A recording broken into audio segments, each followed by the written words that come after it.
Hi friends, நம்ம பேங்கில் நகை அடகு வைக்கிறோம்ல, அந்த அடகு நகையை மீட்கிறதுக்கு என்னால் முடிஞ்ச சில விஷயங்கள் நான் உங்கள்கிட்ட ஷேர் பண்ணிக்கிறேன். முடிஞ்சால் நீங்களும் அதை ட்ரை பண்ணி பாருங்கள். என்னென்னு பார்க்கலாமா? ஒன்றும் இல்லை ஃப்ரெண்ட்ஸ், மாத சம்பளம் வாங்குறவங்க, டெய்லி இன்கம் வாங்குறவங்க அப்படின்னு 2 வகையாக இருப்போம்ல. அப்போ டெய்லி இன்கம் வர்றவங்க என்ன பண்ணுங்கள் அப்படின்னா, உங்களால் எவ்வளவு முடியுமோ, ஒரு நாளைக்கு 50 ரூபாயும் சரி, 500 ரூபாயாக இருந்தாலும் சரி, இல்லை அட்லீஸ்ட் ஒரு 10 ரூபாய் கூட, 10 ரூபா, 5 ரூபா, 100 ரூபா உங்களால் என்ன முடியுதோ டெய்லி இன்கம் வரவங்க நீங்கள் எடுத்து வைங்க.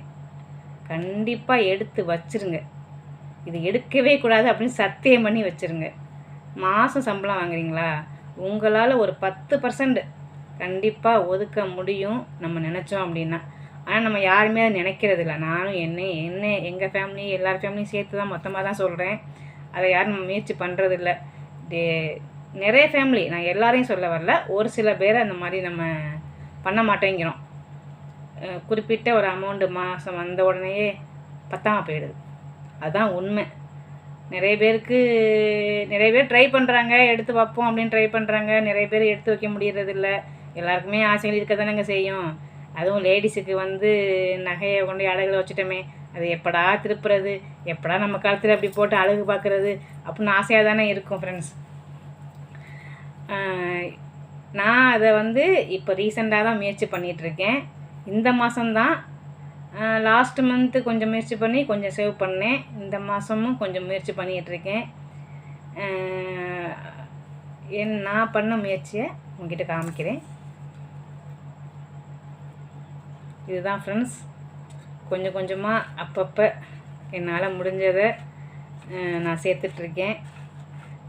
சேர்த்துட்டு நம்மளால் கையில் வச்சுக்க முடியுமா அப்படின்னு கேட்டால் கண்டிப்பாக வச்சுக்க முடியாதுங்க.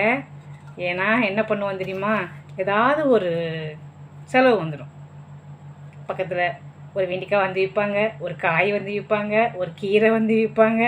டக்குன்னு போய் எடுப்பா, இந்த காசை எடுத்து வாங்கிடலாம். நம்ம வீட்டுக்கு தான் வாங்குகிறோம், இல்லைன்னு சொல்லலை.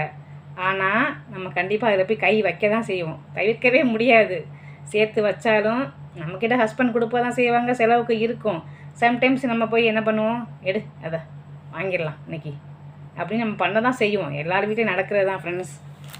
அதே மாதிரி அப்பப்போ சேர்ற சில்லறைகளை இந்த மாதிரி கொஞ்சம் உங்களால் முடிஞ்ச வரைக்கும் சேர்த்து வைக்க முடியுமா அப்படின்னு சொல்லிட்டு பாருங்கள். இது நகைக்காகன்னு சொல்லலை, மொத்தத்தில் இதுவும் ஒரு சேமிப்பு தானே. சிறுக சிறுக சேர்த்தா தானே நமக்கு கொஞ்சம் கூட வரும். ஒவ்வொரு ரூபாயை சேர்த்தா தாங்க 10 ரூபா கிடைக்கும். கரெக்டு தானே? அந்த மாதிரி உங்களால் முடிஞ்ச அமௌண்ட்டை நீங்களும் சேருங்க. சேர்த்துட்டு கையில் வச்சுக்காமல் கொண்டு போய் உடனே கட்டிடுங்க பேங்க்கில். அதாவது 3 லட்ச ரூபா நகைக்கு கூட, 4 லட்ச ரூபா நகைக்கு கூட 1000 ரூபாயிலேருந்து நம்ம கட்டலாம்.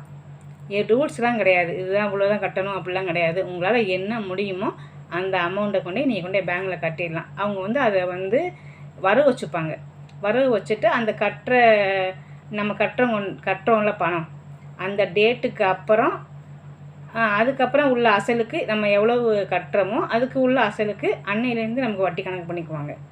அதனால் நீங்கள் அதை ட்ரை பண்ணி பாருங்கள். நான் அதை இப்போ ரீசெண்டாக தான் ட்ரை பண்ணியிருக்கேன். போன மாதம் கொஞ்சம் கொண்டு கட்டியிருக்கேன். எப்போ திருப்ப முடியுதுன்னு தெரியல. திருப்பிட்டு கண்டிப்பாக நான் உங்ககிட்ட ஷேர் பண்ணுறேன். தேங்க்யூ ஃப்ரெண்ட்ஸ், பாய்.